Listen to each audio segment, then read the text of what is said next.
if I'm speaking with a supply chain management audience and talking about agility versus resiliency, you're going to get varied opinions about that. If you're talking to a procurement audience, resiliency is about how do we balance suppliers? How do we make sure we don't have over dependencies on one particular part in a certain region or a group of suppliers? If you're talking to a supply chain logistics and order fulfillment audience about agility, is a whole different dimension. It's about we need visibility of where our products are. We need to really leverage the notion of item level identification, Internet of Things, to know where our stuff is at any given time. Hello and welcome to the Next Level Supply Chain with GS1 US, a podcast in which we explore the mind-bending world of global supply chains, covering topics such as automation, innovation, unique identity, and more. I'm your co-host, Reed. And I'm Liz. And welcome to the show. Bob Ferrari and I had a great conversation about everything that's going on in the supply chain today, which is a lot, and how the supply chain is being transformed, how it started many years back with barcode adoption, and it continues to evolve with technologies like RFID. And he chatted a lot about what it will evolve to in the future. He talked about how supply chain resiliency is important and how to prepare for future interruptions, because what we do know is to assume that there will always be change and to plan for that, and how artificial intelligence and ChatGPT are transforming and affecting the business world. Hope you enjoy. Bob, welcome to the show. Thank you. It's a pleasure to be here. Yeah, we're thrilled to have you with us here today. Before we jump into everything, maybe you could just give our audience a little bit of background on yourself, Ferrari Consulting, and even your blog, Supply Chain Matters. I'll be glad to do that. So overall, my background includes a variety of supply chain business process and information technology leadership positions, and they span planning, order fulfillment, warehousing, manufacturing, customer service, field service, those broad areas. And because of that, I had the opportunity to become a recognized supply chain industry technology analyst. I've done that with AMR, which became Gartner after an acquisition. And then I did it again with IDC, both top tier firms. And intermixed with that, I've had leadership roles in technology marketing at software companies that specifically deal with supply chain management support, business process support. And that includes SAP, among other companies as well. In 2008, I started my own independent research analyst and consulting services firm, which we call the Ferrari Consulting and Research Group. And at the same time, I founded what is today the Supply Chain Matters blog. And it just continues to chug along. It's always been recognized as one of the top 10, 25 blogs in supply chain management. I'm pleased that we have a global-wide readership. It just continues to go, and that's how people find me generally. When I talk to audiences and so forth, I sort of describe myself as an observer of industry supply chains from a lot of different dimensions. So that's me. I love that. I love that That's observer awesome. part. Yeah. Yeah, and I bet, especially recently, you've done a lot of observing. A lot. Right? Like, there's been a lot to keep you busy and watching and trends. What's going on in the supply chain right now? I know that obviously the past several years has been major changes. Supply chain is one of the terms that is at the dinner table now, which I know is probably we're sick of hearing about a little bit. But from your perspective, what's going on in the supply chain right now? Well, obviously, there is a lot going on, to say the least. Just as many supply chain teams thought we could get a breather, it didn't happen. It's not going to happen. And the way we've coined this, we call this a period of adaptation, realignment, and response. And what I mean by that is, let me go through just 5 broad themes that continue to play out right now.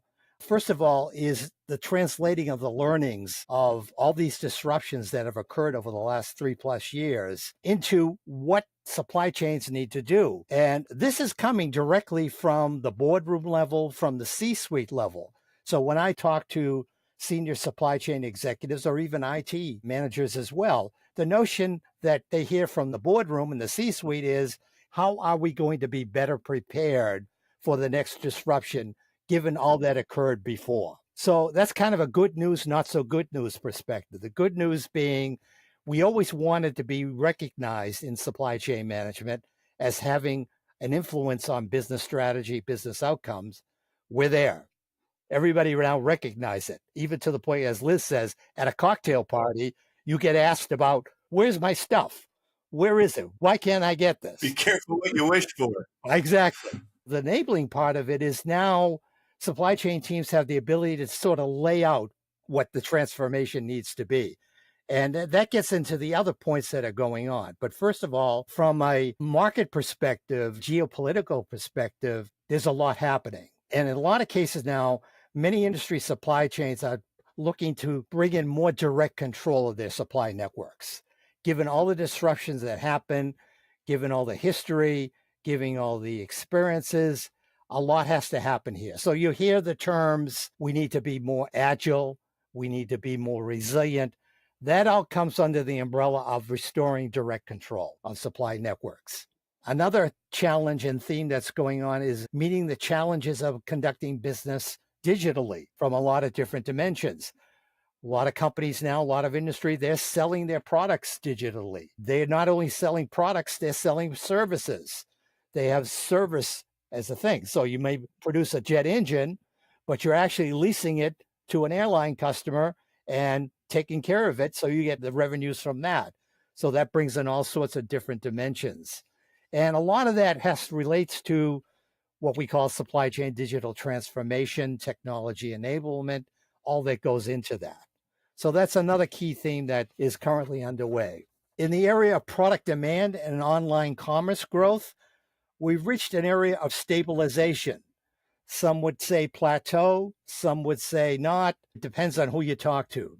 But the reality is that global supply chains have been at contraction levels for the past 13 months. When you talk to an economist, they say that's a manufacturing recession. And indeed it is. And that's now spilling over into the logistics and freight sector. And now you hear in that industry, they talk about recession there. In other words, their volumes are down. It's causing them to do some things that, some cases, painful in a sense of cutting back operations. And in the startup area, we've had a lot of money, literally billions of dollars invested in new logistics startups that profess to bring in increased visibility across all these channels. Well, now they're having to cut back as well. So we're seeing, unfortunately, some people being laid off. We're seeing some reorganization, what have you. And then, even the headlines today and over the last few weeks, this is a period of heightened labor activism from a number of dimensions, and particularly in the supply chain area. It began with a US rail strike. Then there was the West Coast dock workers, UPS and its labor contracts with the Teamsters Union. And now it's the UAW with the big three automakers that continues to do there. And it just goes on and on. And now in the headlines, I see one major healthcare organization, Kaiser Permanente, their workers are so forth. So all of that is intertwined here. Also, the fact that we've always had shortages of skilled supply chain talent. And we took a hit during the pandemic because a lot of very senior executives or workers with a lot of experience, after the pandemic, they said, I think it's time to basically retire. A lot of businesses are feeling the effect of that, unfortunately. And then finally, the supply chain sustainability efforts that we always have to be aware of. They're taking center stage in those sourcing decisions. So sourcing decisions are not only predicated on where a company does business, where its supply networks are located, but also what about the sustainability impact of this sourcing decision? How do we weight that as well? So that's another important theme. They're all themes that are continuing to percolate here. It's like, what do you choose to focus on? All of it? Like, Right. so much.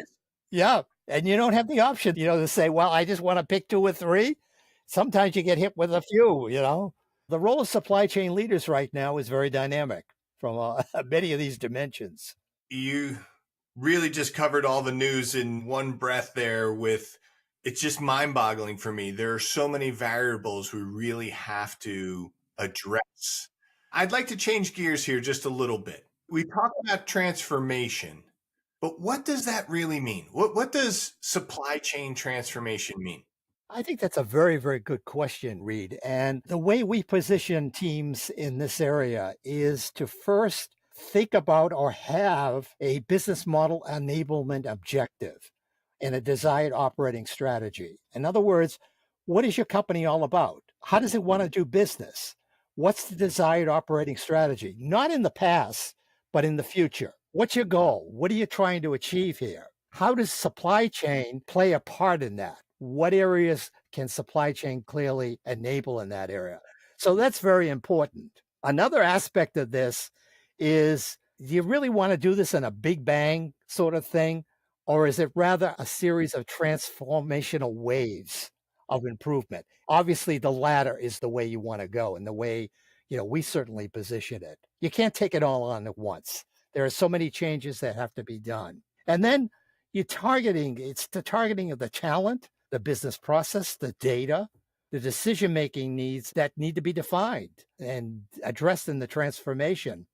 And then, very important here, never losing sight of the alignment to customers and customer needs. That turns the emphasis more in outside in versus inside out.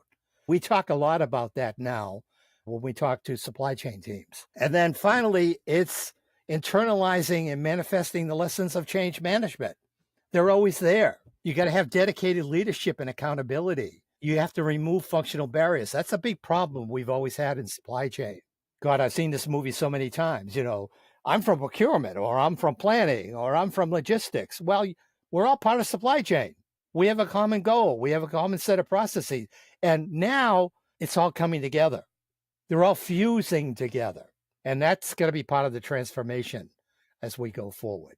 When you first started talking about the small, like iterative changes versus the big bang, my hackles went up, not in a bad way, but how do you get everybody aligned to what the change is? And what you were saying, like everybody seems to work in a silo. It's not my problem. It's not my problem. Well, it's all of our problem. And then when you layer on that customer view, then maybe it helps. It is all of our problem and getting on the same page. But man, what an uphill conversation when you start talking internally on what changes you should be making.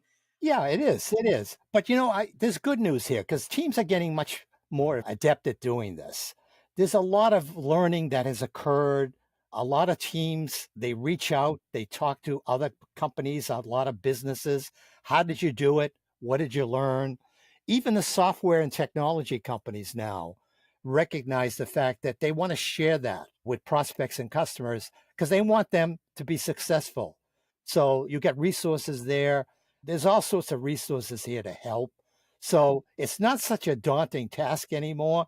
It's more about having your plan and having your patience. And most importantly, having the advocacy at the top. Teams are going to run into some rocky areas. It just goes with the territory, it goes with the perspective. And when that happens, hey, you change, you refocus, and you move on. Yeah, that actually brings me to my next question, which is, and you said something in the last part of the conversation about not looking back. But has there been supply chain transformation that you've seen in the past that you can take and learn from? Like what went right, what went wrong? How do we not make those same mistakes again? I know technology is so very different, but is there anything in the past that's happened as supply chains have evolved that we can learn now to what we're doing as business changes?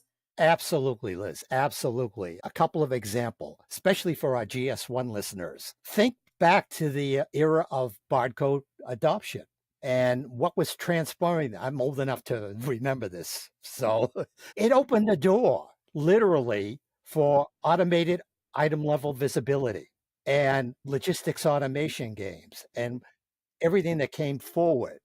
And then that was followed by RFID in another dimension. And then that was followed by QR codes, enabling sourcing and tracking information.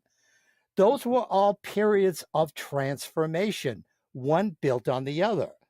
And I remember when I was covering RFID automation, there was a lot of obstacles back then that said, well, who's going to put in all this infrastructure, the readers, and all these things? And what are we going to do with the data? And wait a minute, we don't have standards. Well, guess what? All of those were addressed. And now barcoding, RFID, they're like, wow, okay, we did that. Okay, what are we going to do next? That was transformation. Another one, generally, in the whole notion of supply chain sourcing, over probably a 15-year period, there was always this quest to achieve supply chain lowest cost, highest efficiency. And all roads led to China. China became, to its credit, the recognized hub of supply network and manufacturing efficiencies. Everybody got there because it was like a one stop shop. But what happened? Along came COVID, a global pandemic. And then we all know what transpired there. And that was a wake up call. Again, at that board level, at the C suite level, and at you name it. There wasn't a day that didn't go by in business media or general media when you didn't hear about supply chain and a disruption and how it's impacting the business. So that's now leading to this new transformation. People call it China Plus sourcing. They could call it resiliency because it's part of resiliency. It's all of that. That's another period of transformation. That's one that's underway right now. And then you can go to industry specific examples. For instance, the high tech industry. I cut my teeth in the high tech industry, and it was all about, we produce computers, we produce servers. Well, that's morphed into smartphones right now. Everybody has a smartphone. Our smartphones, our new Apple iPhone 15 is the equivalent of a personal computer on steroids. It's amazing. But those are different channels for that industry, right? And then contrast that with the automotive industry that was built with the core technologies of engines, transmissions, and all these industrial things. Now they're transforming into EVs, electronic vehicles. And the way I write about it today, this is the transformation of both automotive and high tech supply networks. Because guess what? You have the same ecosystem of suppliers. And then suddenly everybody discovered, wow, during the pandemic, semiconductors, why can't we get them? And now the notion in the automotive industry is now they look at sourcing from a semiconductor, from an electronic component perspective. You can't do that in just in time. There's a different way to do that. So those are all examples that we can learn from, and a lot of industries are learning from. And then we can get into the technology aspects of that later if we need to. It was great for you to highlight those. There are so many different examples of what we can pick and choose, what worked, what didn't work, but really just be ready for things to continue to change, right? And to be agile, to be resilient. But it is so important to be able to have an open mind and to be resilient in the supply chain, right? Because we don't know what's next, what's around the corner, what the next EV is going to be, we know probably what the next iPhone is going to be because it's going to be next September. But why is it so important? Maybe I already know the answer, but from your perspective, why is it so important too for all of these organizations, for all of their senior leadership to keep that open mind and continue to change? Great question, because there is different meanings to different aspects of these terms. If I'm speaking with a supply chain management audience and talking about agility versus resiliency, you're going to get varied opinions about that. If you're talking to a procurement audience, resiliency is about how do we balance suppliers? How do we make sure we don't have over dependencies on one particular part in a certain region or a group of suppliers? If you're talking to a supply chain logistics and order fulfillment audience about agility, is a whole different dimension. It's about we need visibility of where our products are. We need to really leverage the notion of item level identification, Internet of Things, to know where our stuff is at any given time. We're getting spoiled by Amazon. We get these notifications, hey, your package is 4 stops away. A lot of logistics and transportation companies look at this and say, we need to do that. Yeah. People expect it now. Yeah, they expect it. It's, we all want that. Yeah. So it's all part of that. It's great. And we do, I think, all want that, especially when you don't have it. You're like, what the heck? How do I not know where my package is? Yeah. Yeah. This seems to be low hanging fruit now, but I know it's not as easy as it seems to have that level of tracking. You had mentioned then maybe talking about technology, and I would love to go that direction. There has been so, even my kids, I have 14-year-old twins, and my daughter said, Mom, I use Chat GPT to write my paper. I'm like, are you kidding me? Like, this is ridiculous. And I know there's so many uses for Chat GPT and artificial intelligence, but how do you think about those things and all of the new terminology I don't even know yet from a supply chain perspective?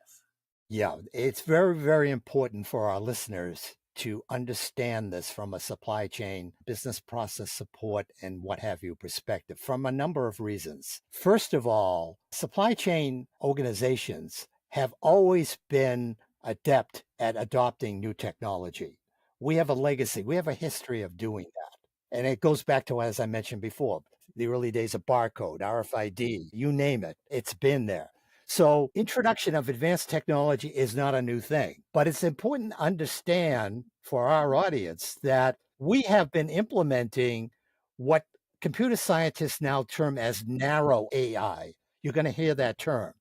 What narrow AI is, that is AI and machine learning technology that's applied to a specific business process or business problem.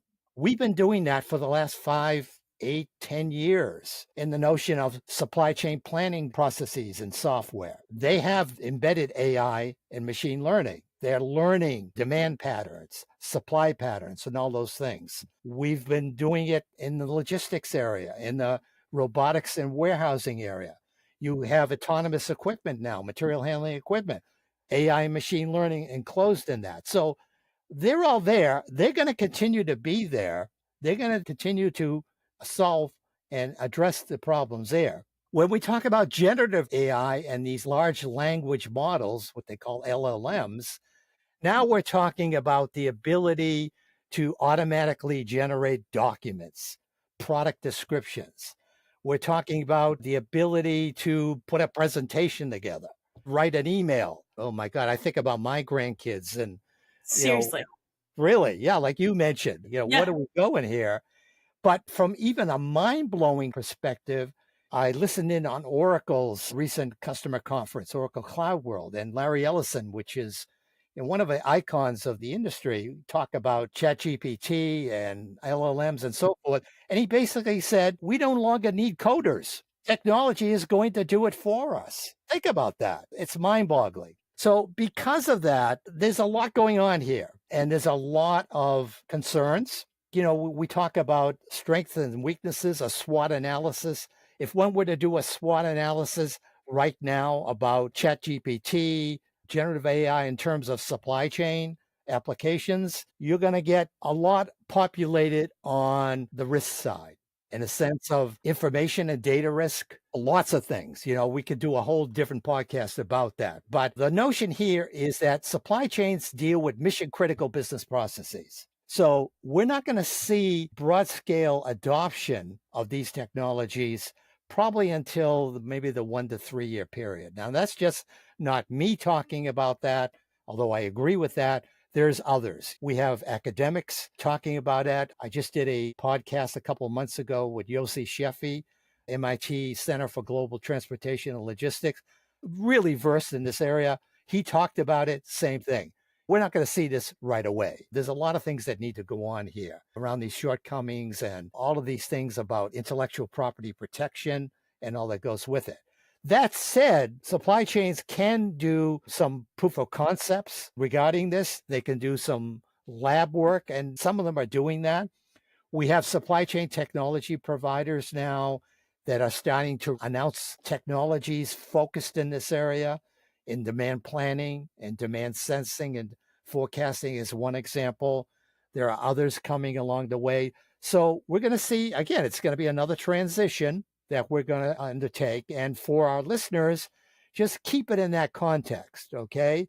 Don't get crazy about all the hype because I've dealt with technology companies for so many years now. I basically tell them, okay, got the hype. Let's crank that down. Now let's talk really about what's the roadmap. Yeah. Don't do it just because it seems like it's the next hottest thing. What's the problem you're trying to solve? Exactly. And what technology or whatever is going to help do that, right? Exactly. Go back to your transformation roadmap. Where does it play in this area? Is it longer term? Probably is. So let's focus on the near term. Yep. What do we need to do in the near term? Yep. Also, there's going to be people impacts here. Not a lot of technology companies want to talk openly about it, but we're forcing them to do so about that. Those are fundamental. They have to be addressed. Absolutely. Well, when you said about the coders and not needing coders because the different kinds of AI and ML potentially could get rid of the need for human coders.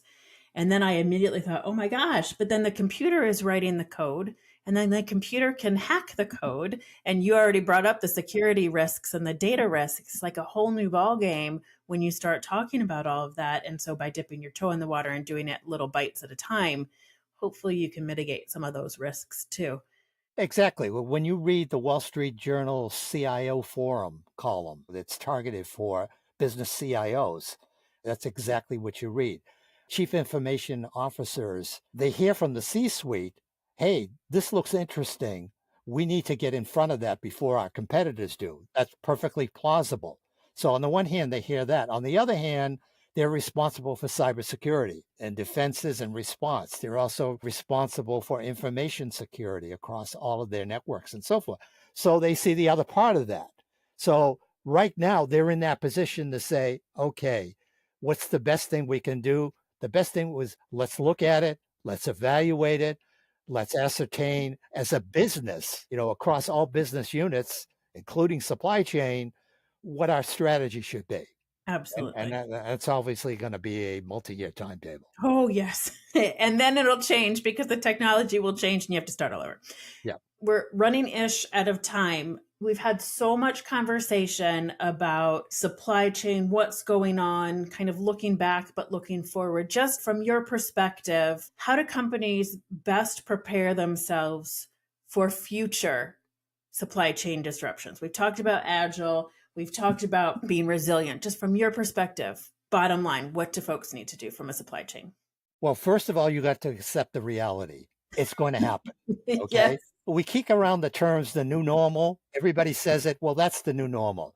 Disruptions are going to happen. And if you have the capabilities built up to be able to deal with that and how you want to deal with that, then you can deal with that. So it's all about that. It's all about turning your planning processes to more of a scenario based notion. In the technology dimension, we talk a lot about digital twins. And I know you've had guests talk about those as well as other modeling and simulation technologies. They're all there. But basically, what they're doing now is a notion of when we anticipate something's going to happen, we need the ability to simulate what does it mean? What's the first thing that's going to break? What area is going to be the most exposed? What products are going to be the most exposed? What suppliers are going to be most impacted? Getting that information as soon as you can, being able to evaluate it as quickly as you can, including management discussions, and then doing your game plan, initiating your response plan. That's what it's all about. And that's what a lot of teams now are focusing on, and a lot of industries too.